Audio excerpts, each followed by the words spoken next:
You know, there's like a level of professionalism I have to maintain when I'm speaking to like various academics and people in the legal profession. Not to say this episode isn't any less serious. However, may I chat to me good friend? Warrior. What go- Let's have a chat, man. What go on? What you tell me? Nothing, man. I'm excited to have this conversation. I feel like it's a conversation that's been going around a lot, so it should be an interesting one. I'm excited. Yeah, man. I mean, as the title will say, we're talking about the politics of black hair. Before we get into it, yeah, let's make it very personal. I know you've told me in our conversations that we've spoken about, you've had a few experiences where people try to come and try you, as it were. Of course, haven't we all? Like, I'm sure any black woman listening to this has had experiences where they've been tried.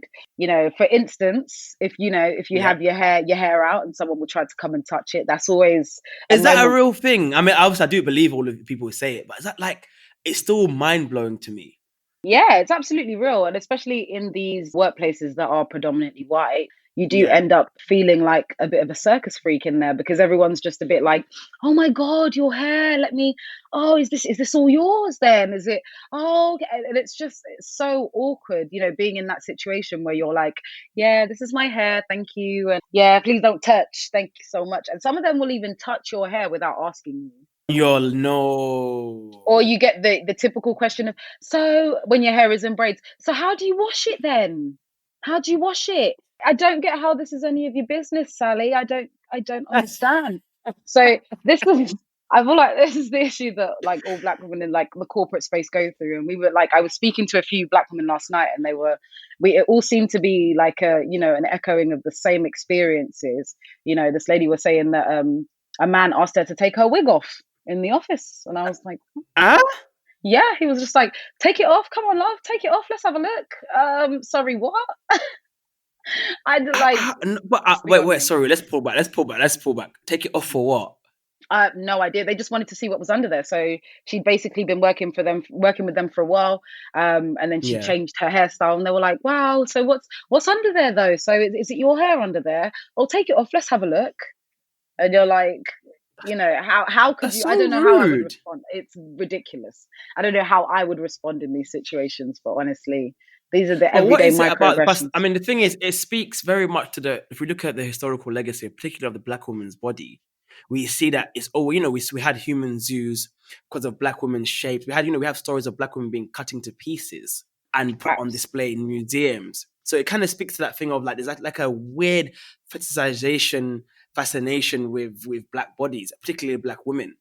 I agree with you. Yeah, there's always been a fetishization. Even if you think about, the black woman who was taken on tours around the world because of her bum, and they would look at her Exactly. naked in these zoos, and all these black people that have been, looked at in these zoos up until not so long ago. These zoos actually existed. So it's one of these Exactly. things. It's a trickle down of racism, and it's also I feel like it's also the not having access. So I feel like a lot of people that don't have access to black people in their everyday lives then take that opportunity. Mm. For example, if they're at work with you and it's their first time being so close, even if it seems insane, but so it's being able to have a conversation about hair with a black person, and the first thing you ask me is, "What? How do I wash my hair?" Or "How is that? How did they do it? How is that on your scalp?" But how? It's Where do we draw the line between, let's say, a microaggression and kind of genuine curiosity? I think where we draw the line Hmm. is in workspaces. I think when you're in spaces that are supposed to be professional, I always feel like you Yeah. should keep it professional. So, of course, we all have, work friends and we have these conversations. But when it comes to people's, their hair, their appearance, I feel like those are always areas that are sacred and you should just leave alone. If someone looks a certain way Okay. to you, or, I think that for everybody, regardless of race, it's just a sacred thing. If you was to see someone and think, it looks like they're having a bad hair day, you just wouldn't go up to them and tell them that, or whatever the case may be, which it's been for many black women, which has traumatized them. They're going into these workplaces with their afros out and people are making comments like, oh, did you not have enough time to do your hair this morning? Oh, did Wow. you have to rush in? Comments like this that make them then feel like they cannot wear their hair out, in the office again. And they make them feel like they have to wear these wigs and these weaves in order to fit in, and just to avoid those unnecessary conversations that they may have. So I think that it's a very gray area, But I also think that curiosity is something that if I'm curious about something, I Google something, you know? So if I have a question Mm-hmm. about, I don't know, whatever it might be, any topic, I would go onto Google and find information. That information is readily available. So I think it goes past Yeah. curiosity. And I think it's them really trying to make you feel uncomfortable. And I think that narrative of curiosity is what we've been given. It's like, oh, you know, they don't have that much contact with Black people. So when they do have contact with you, they've got all these questions. But the truth be told is that, like, for example, if I wanted to find out something about the Hindi culture, I would Google it. I Yeah. wouldn't go and find an Indian person and start asking them a bunch of questions about Hindis, because it just doesn't make sense to do that. So I think it's that logic. And if we can take that logic into everything, then maybe that's where we can draw the line, you know, just don't ask those questions. Just Google it. If you're Nah. really that intrigued, just Google Nah, I it. fully hear that. I fully hear that. Have you had any Yeah. like personal experiences yourself? I've definitely have loads. I've had loads of personal experiences with black hair, and I had one experience that I can think of recently is when I was in a workspace and I got braids done, and you know, one of my colleagues had already asked me sort of, "Oh my God, how do you wash it? So when are you going to wash it?" And I'd already been like, "Okay, whatever." Like we went through that in the morning, and then in the evening, another Yeah. one of my colleagues then goes ahead and asks me, you know, how do you wash your hair? On top of, and I just felt like it was just a bit too much. Everyone asking me how I wash my hair, and I felt like it was no one's business. But of course, in a workspace, you don't feel comfortable with telling someone, you know, it's none of your business, mind your business. You're trying to be as Of polite as course. possible and Yeah. be professional. So I then spoke to my manager about it, and I wasn't even like snitching or anything. I was just saying, so we were speaking about like racisms and microaggressions, and I was like to her, you know, just going on to like a few days ago, some of like our colleagues asked me how I wash my hair, and I'm not completely comfortable with that question because I would never ask anyone Yeah. else that question. I mean, if you have that curiosity, I'd imagine you just Google it. You wouldn't go up to someone Yes. and ask them how they plan on washing their hair. It just seems too personal. And she just Yeah. had no sort of understanding. And she was, I think she's Indian, yeah. So she's Indian. So she completely had no understanding of like why I was upset about it, and like she just kind of Mm. sort of thought, oh well, you know, I doubt they meant it like that. You know how it is. They don't really mean it like that. And she tried to No sort of understanding of convince any kind of me. historical context. Exactly. And she tried to sort of convince me. And then we went into this sort of conversation of how, you know, she believes Black and Asian people are more racist than white people. And then I thought, wow, this conversation has taken a No whole spin and a way. turn. Yeah. So we went from speaking about black hair to speaking about racism. And, you know, and I feel like it's such a delicate topic. Even if you want to bring it up as like a light topic to say, like, this is not fair, it will always end up turning into a deep or upsetting topic because it's a triggering topic for a lot of people. Mm. Yeah. So then talk about So your own kind of personal, your own personal experience with hair, like, because I know now you kind of embrace natural hair more so, isn't it? yeah, so I'm what you'd call a naturalista, quote unquote, right Is now. But that of is that a course, term? it's a term, honey. We, you know, us natural gals, Okay. we do our Naturalista, thing. yeah. You know, Yeah, love a Easter, you love a we love it. fashionista, and then We love it. Naturalista, honey, we rock it. That's the point. But yeah, like I think I've only been natural for about, I want to say 5 or 6 years. And okay, even so, becoming natural, like I didn't know my natural hair texture till I did decide to become natural because I'd never let it grow out to a point, you know. So I've had my hair permed since I was about 7, I think.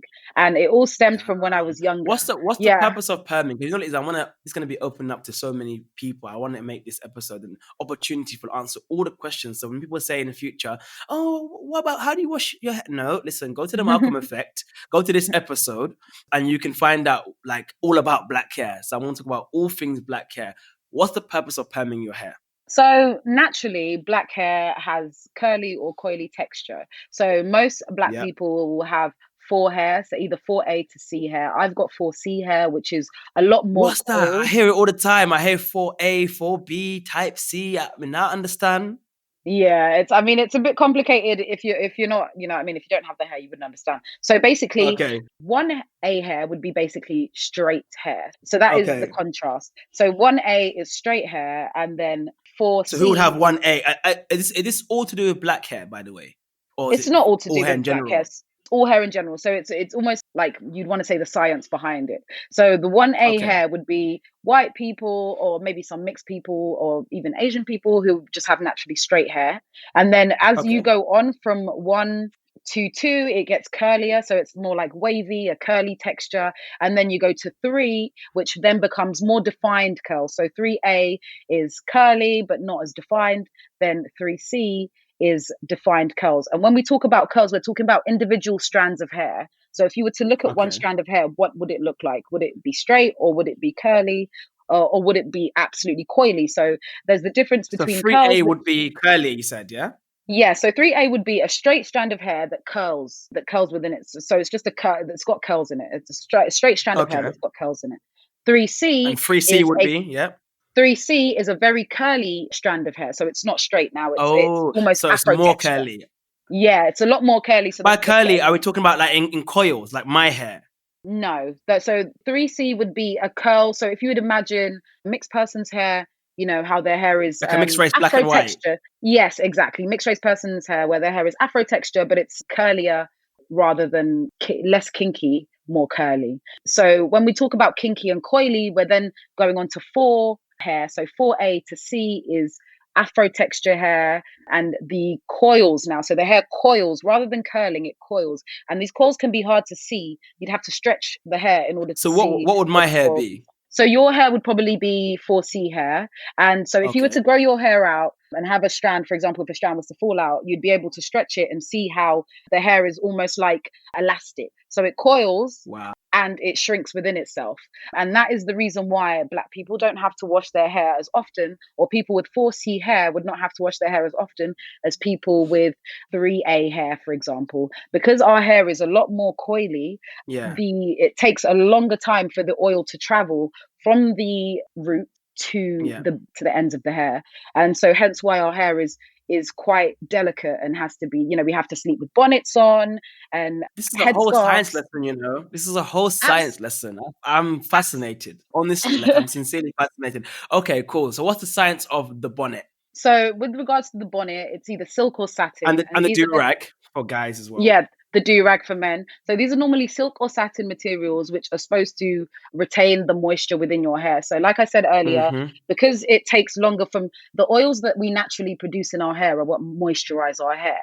So with Yeah. people that have straight hair, the oil travels quite fast down to the end, and hence why they end up having greasy hair, for example, and don't ever have to add oil to their hair. Whereas because Oh.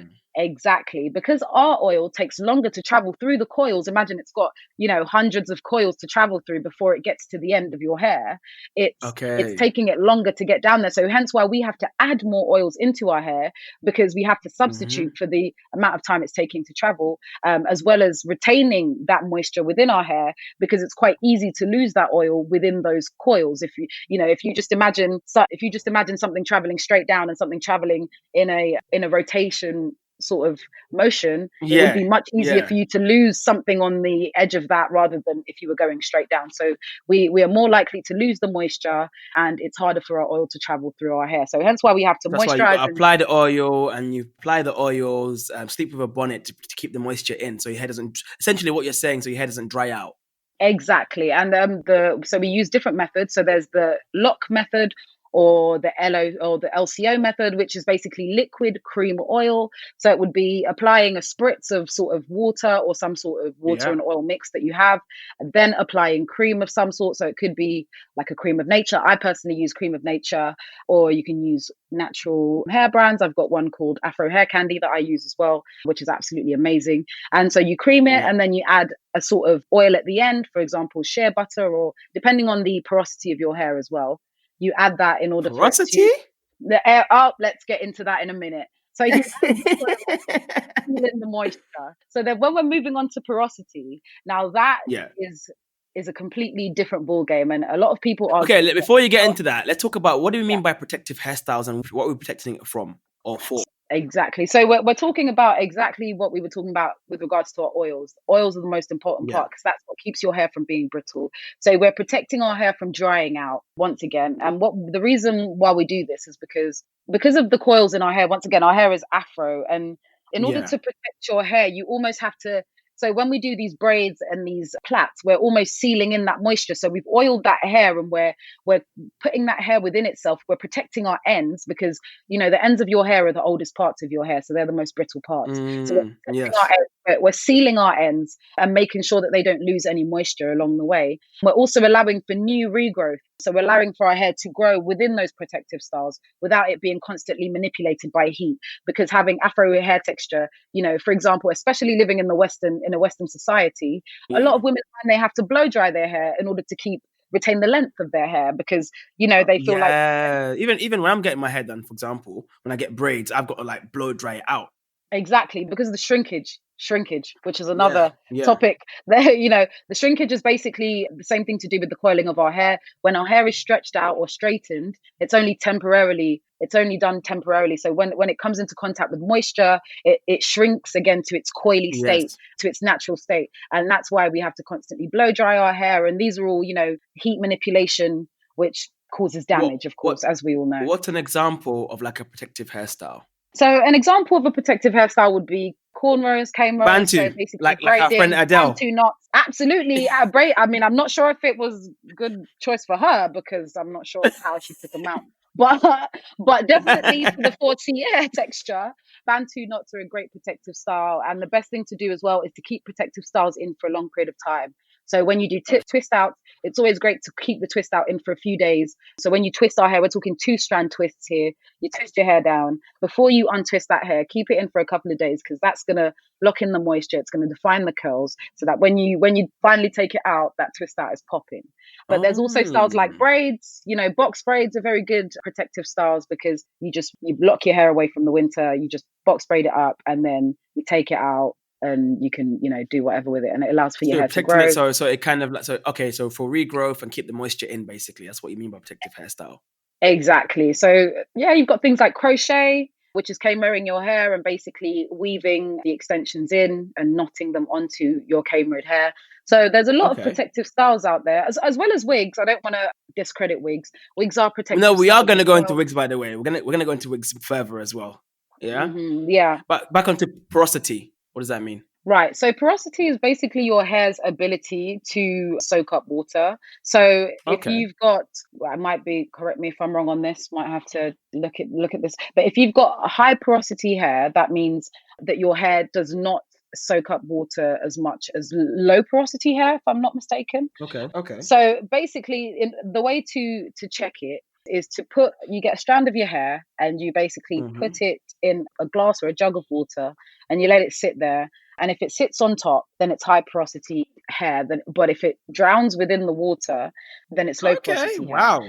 Right. So high porosity hair is okay. So high porosity hair is hair that actually is frizzy, so it doesn't take in moisture that well. And low porosity hair, Okay. so I've got it. Low porosity hair A way is the hair around. that Okay. the other way around, yeah. So the low porosity hair is the hair that takes in moisture well. So if your hair sits on top, it's high porosity. If it drowns in the water, then it's low porosity, and that means your hair probably takes the moisture well. So you could spray it with water and put some cream and oil in Okay. there, and you'd probably be all right. Whereas people with high porosity hair would probably have to use more butters and maybe thicker oils in order for it So the black to people really normally have seal in that moisture. more high porosity, or it's not to do with hair types. It's not to do with hair types. It's just to do with it could be to anything. So it can be, so we have a lot of hard water in the UK, and that can Yes. cause high porosity hair. It causes your hair to frizz.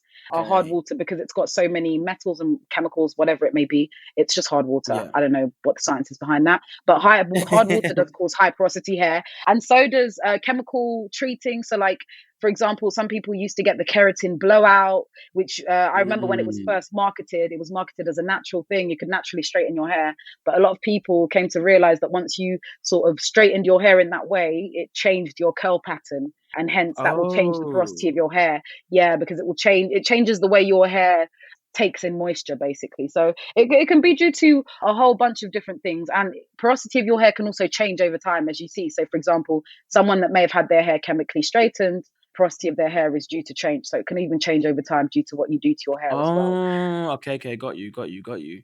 So this sounds hella complicated, yeah. So how Yeah. important, like, what do you think then about, like, let's say white people adopting black kids, like, and their hair? Difficult, innit? Uh, Surely this must be a difficult thing to learn, no? It is a difficult thing to learn. And I think I'm not like, I'm not going to sit here and say they don't know what they're doing. Like, I think it's absolutely we've all had to learn it. And I Okay, believe okay, if you are going to adopt a black child, I would just say that the person take these, there are a lot of classes out here that okay. basically give you information on how to do black hair and how to treat it. There are a lot of books that give you information on black hair as well for kids. There are loads of books and teaching Oh, black kids okay. to love their hair. There's so many books like that. So I think it's just doing the research behind it, knowing, trying to find out, what the hair type is, what the porosity is, and how do I go forward? How am I going to make sure that their hair is moisturized? How am I going to detangle their hair? Because that's a huge part of black hair. Detangling can, if done wrong, Mm. can ruin your hair. It can break your hair completely. Oh, So, you wow. know, yeah, knowing that you have to add moisture in order to detangle black hair, natural 4C hair, is something that this parents have to know. So yeah, it's a thing that I would say it's going to be complicated, but if the person is dedicated to the child, there's tools out there to help them navigate their way Wow. around it. So talking about your personal experience again, so you said you've been naturalista in Naturally. for about 6 years, yeah? So Mhm. let's talk about your journey to you getting naturalista. You said you started perming your hair at the age of 6 or 7. Why? Who was perming your hair and why?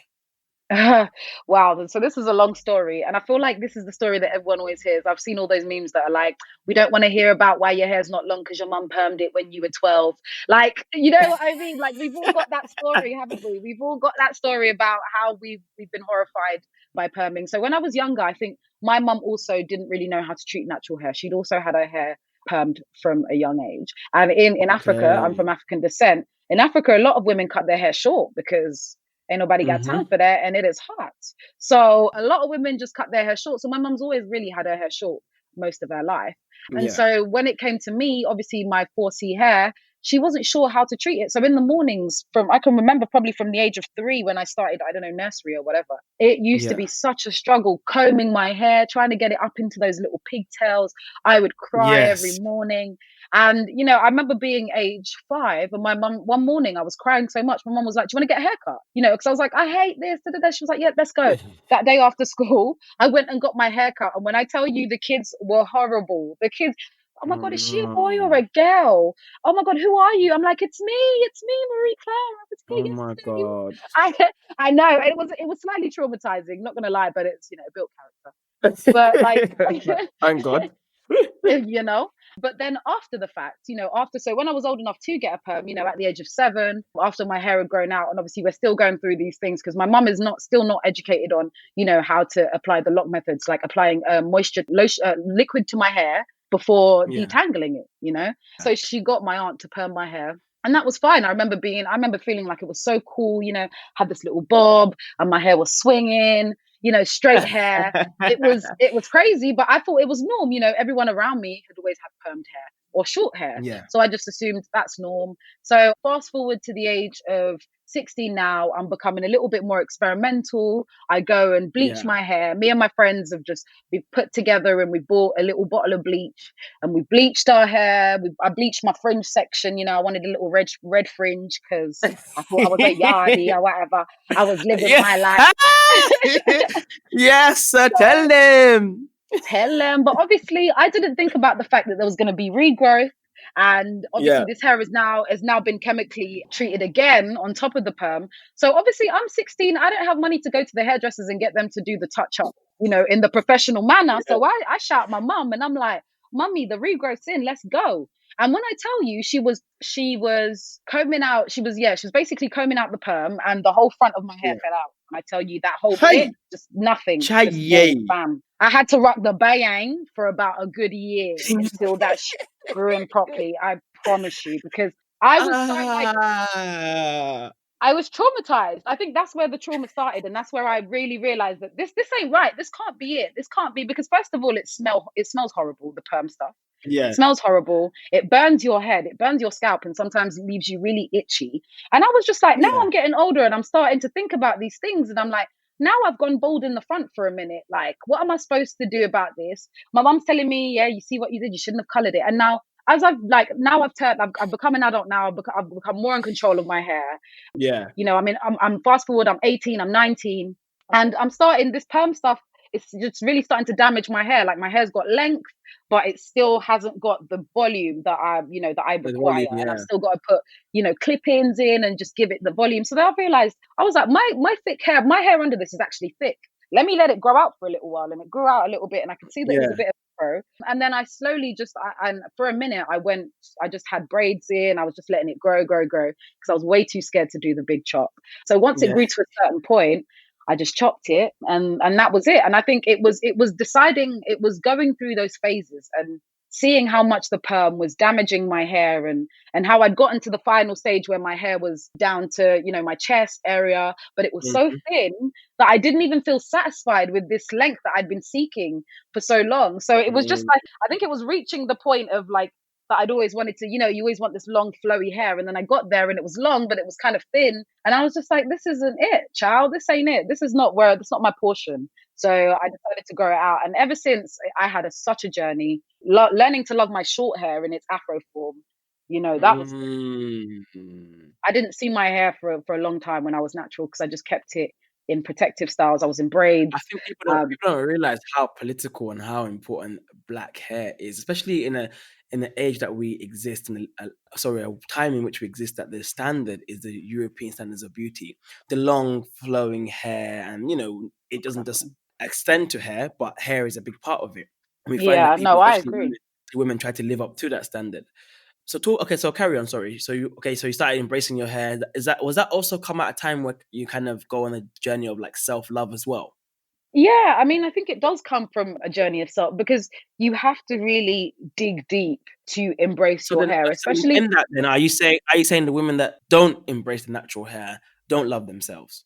I'm not saying that they don't love themselves. I don't doubt that they do love what they're doing with their hair.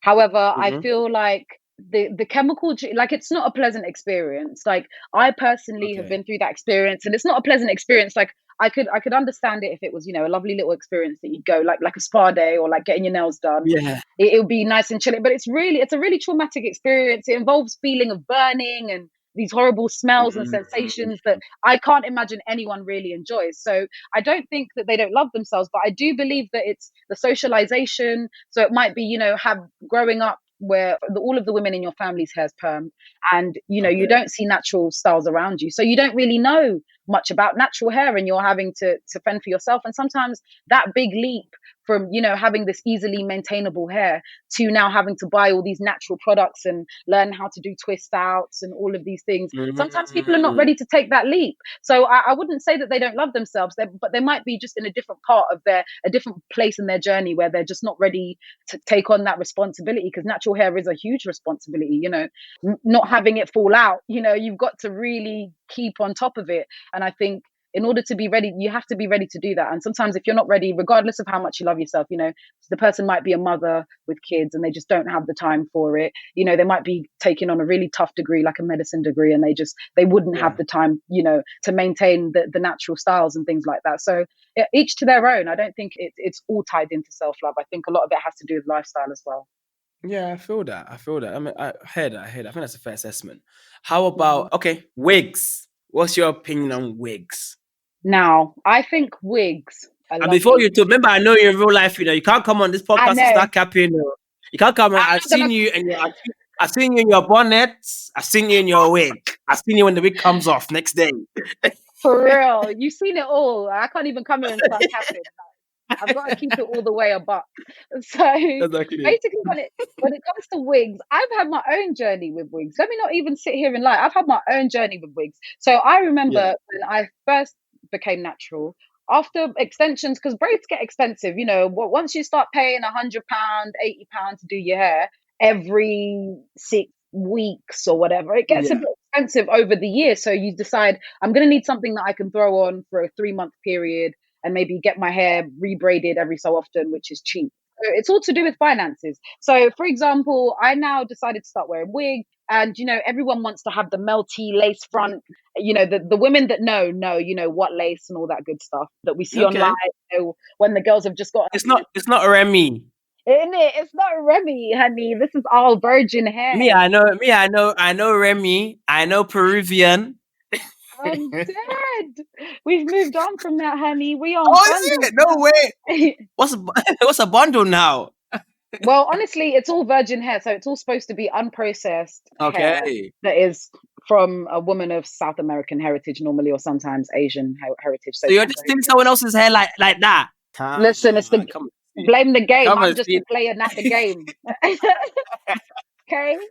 That's the game. I'm just a player. So basically, when it comes to wigs, everyone's always, wanted to get, those beautiful wigs that we all see those influencers with, where they've been Yeah. gelled down with got to be gel. And the first few times I got my wigs glued down, like I found that my edges were really suffering through this got to be gel. And I've heard a lot of women talk about how these wigs are really affecting their edges, and like not even just the gluing down, but just the wig sitting on your hair for a long period of time. I find on your hairline can sometimes even mess with your edges as well. So I think protective styles are great and wigs are great, but sometimes they can, have that effect. So I always say to women, look after your edges if you're going to wear wigs, because But they do take a toll. is there something to be said about? I mean, we discussed this before.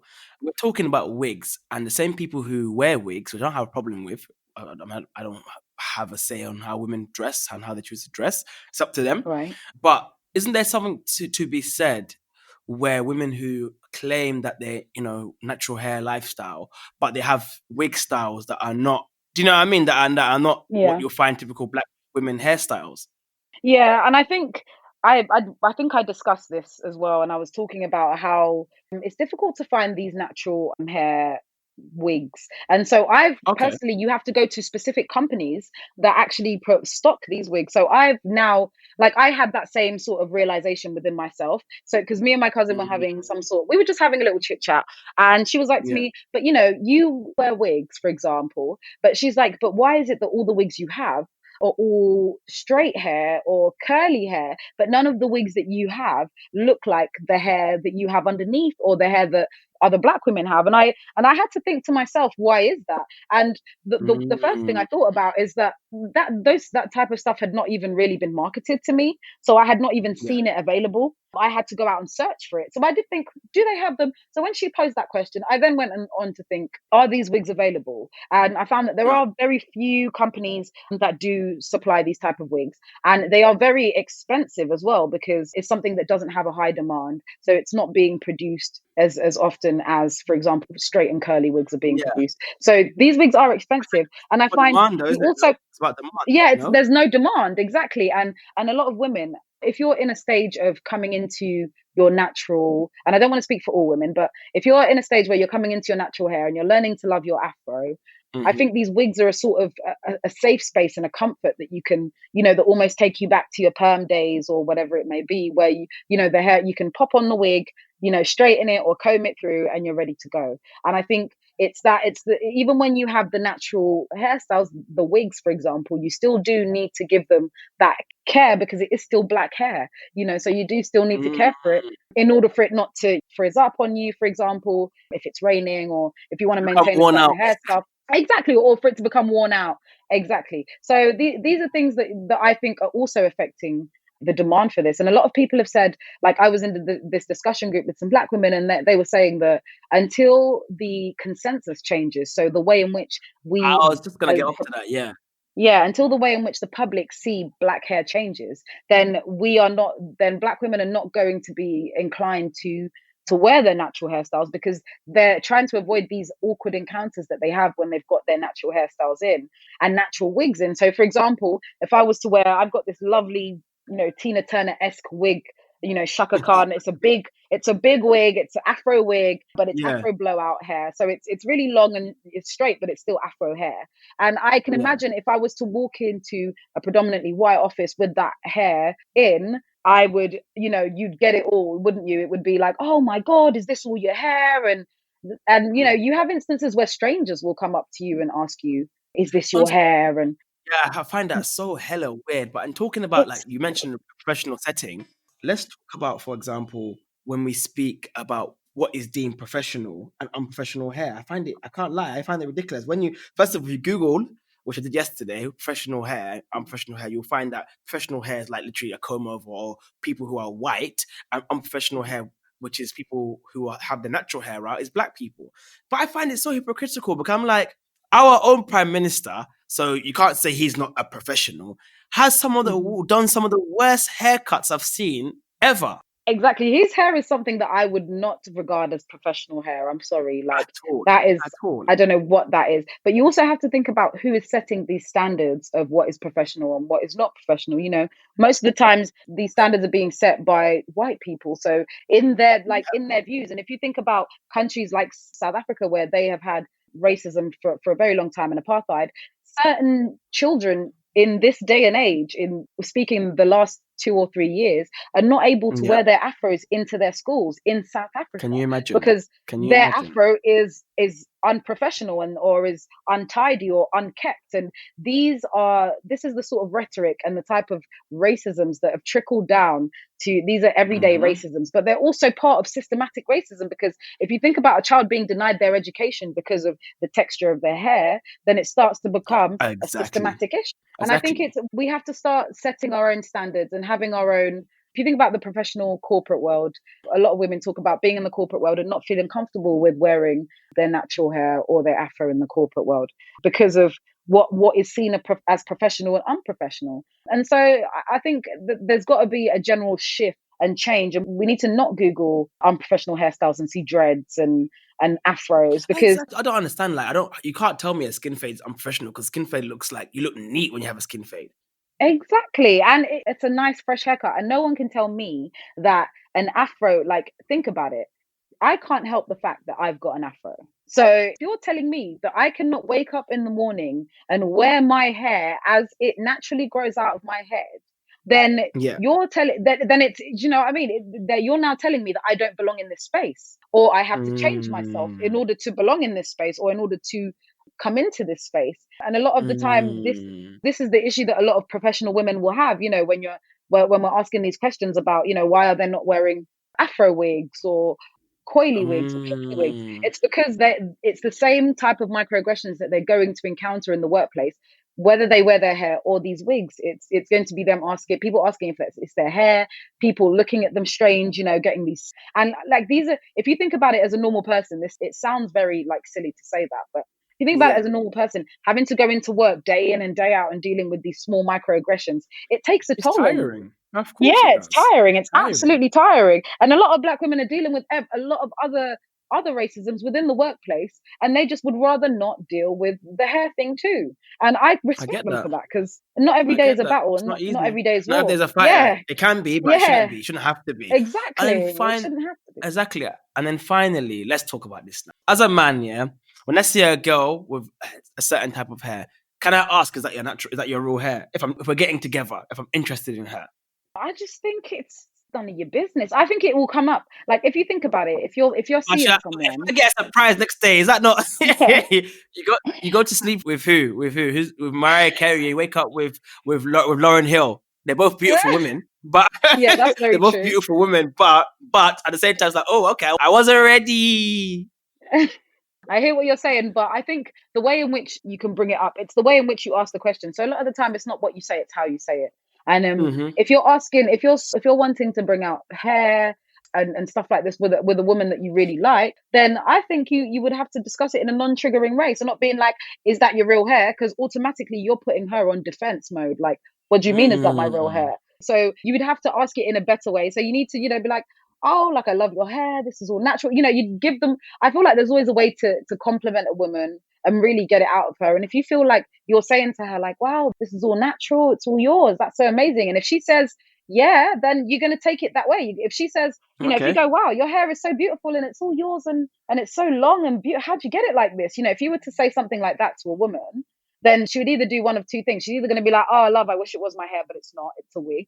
Or she's going to go Yeah. with it and say, yes, honey, this is my real hair, because that's how she feels like she wants to go through this conversation. If she's not ready to have that conversation with you, then that's how she's going to go about it. We can't possibly be promoting lying. Listen, I can't be promoting lying about hair, but I understand if someone does not, if someone, if I'm seeing someone and I'm not ready to have that conversation, about hair yet, because I have some, say, trauma or triggers around Fair speaking enough. about my hair, Fair enough. which some people do. You know, some people have hair conditions like alopecia and things like that, where it's beyond their control. And like, in order to speak to you about their hair, they have to trust you and really open up to you about, you know, something that might be happening with their hair. So if I'm one of these people and you're now asking me about my hair, I'm Yeah. probably going to lie in the first instance. And maybe when I get to know you a bit better and feel like I can trust you, I'll then let you know, like, you know what, this isn't my hair.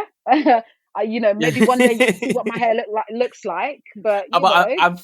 I'm thinking of that meme, the time where it's like, I can't wait to rub my fingers through my base hair, and the woman just there staring in the bonnet. Yeah, because it's like you can rub your fingers through my wig, and contrary to popular belief, you can rub your fingers through afro hair. Like, just be ready to have some, you Yeah. know, some grease on your fingers. There might be some lovely coconut oil. Your hair might come Oh, out okay. smelling of coconuts. We like, And yeah, that's okay. We love coconut. do you know what I mean? Like, be ready. You can rub your hair through. You just got to ask for permission, and you know, if she's Yeah. feeling you, she'll let you touch her hair. It's fine. But you know, in an intimate setting, like, I feel like, you know, you just got to reimagine the way you're running your hands through her hair. Reimagine that. You Oh, know. I love that. I love that. Yeah, so don't imagine running it all the way through. Imagine giving her a scalp massage or something, you know, with some hot oil. Let's reimagine, you know, Guana, this hair thing. guana. Okay, Yeah, I'm okay. asking Let's my, reimagine you this know, my thing. men that are into ethnic women to reimagine the way they're rubbing their hair. You know, if she's got her cane rows in, you put that hot oil in her hair and you rub your, you know, you give her the head massage, and you know, change the game. We need to, we need to reimagine It these things. starts. The only way. Absolutely, it starts with all of us, man. It starts with all of us playing our part, man. This has been. I really enjoyed this conversation, man. It's actually really, really educational, much more than I Have thought, it. and I hope our listeners find it as interesting as I have. Guys, you are listening to the Malcolm Effect with Mamadou. I will post Mary Claire's socials in the comments. Please like, comment, subscribe, wherever you're listening on. Will be that on YouTube, Apple Podcasts, or Spotify. Until next time, take care, guys. Thanks for having me.